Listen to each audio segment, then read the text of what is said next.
அன்பான உங்களுக்கு கும்பகோணம் புண்ணியமூர்த்தியின் பணிவான வணக்கம். ஏய் சும்மா இருடா! என்னமோ அவன்கிட்ட போய் என்ன தோல்விய ஒத்துக்க சொல்ற?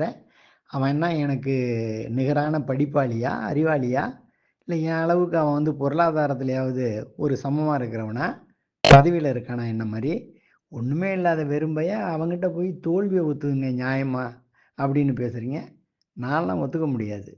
இப்படி பேசுற மனிதர்கள் இருக்காங்க. இதெல்லாம் எந்த வகைன்னு கேட்டீங்கன்னா, இந்த நான் புடிச்ச மொசலுக்கு 3 காலு தான்னு சொல்லுவாங்க.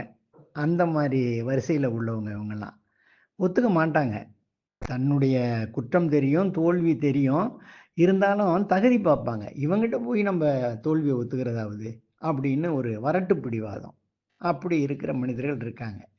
இவங்கள பார்க்கும்போது வள்ளுவர் சொல்றாரு, இதுவே ஒரு அடையாளம். நீ பண்பில்லாத மனிதன்ங்கிறதுக்கு இதுவே ஒரு அடையாளம். ஒரு பண்புள்ள மனிதன்னா, அவன் எப்படி இருக்கணும்னு ஐயா சொல்றாங்க பாருங்க. அவருடைய 986வது குறட்பாவுல ஐயா சொல்றாங்க, "சால்பிற்கு கட்டளை யாதெனின் தோல்வி துளையல்லார் கண்ணும் கொளல்." இதுல இந்த கட்டளைங்கிறதுக்கும், இந்த துளையல்லார்ங்கிறதுக்கும் பொருள் சொல்லியே ஆவணும். இந்த கட்டளைங்கிறதுங்க, இந்த பவுன் சரியான பவுனான்னு உரைச்சு பார்ப்பாங்கல்ல, அந்த கல்லு அதான் கட்டளை கல்லுன்னு பொருள்.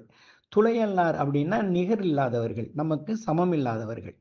அப்போ வள்ளுவர் இப்ப என்ன சொல்ல வர்றாருன்னு கேட்டீங்கன்னா, "சால்பிற்கு கட்டளை யாதெனின்" நீ சான்றாண்மை உள்ளவன், நல்ல பண்புள்ளவன் என்பதற்கு என்ன அடையாளம் என்றால், தோல்வி உன்னுடைய தோல்வியை துளையல்லார் கண்ணும் கொளல். உனக்கு நிகர் இல்லாதவர்களிடம் கூட உன்னுடைய தோல்வியை நீ ஒத்துக்கணும். அதுதான் நீ பண்புள்ளவன்ங்கிறதுக்கு அது சரியான அடையாளம் அப்படின்னு ஐயா சொல்லிக் குடுத்துருக்காங்க. எவ்வளோ ஒரு அருமையான அறிவுரை பார்த்தீங்களா? அடடா! இதெல்லாம் படிச்சோம்னா வாழ்க்கையில ஏங்க பண்பு தவறப் போறோம்? வாழ்க வள்ளுவம்! வணக்கம்.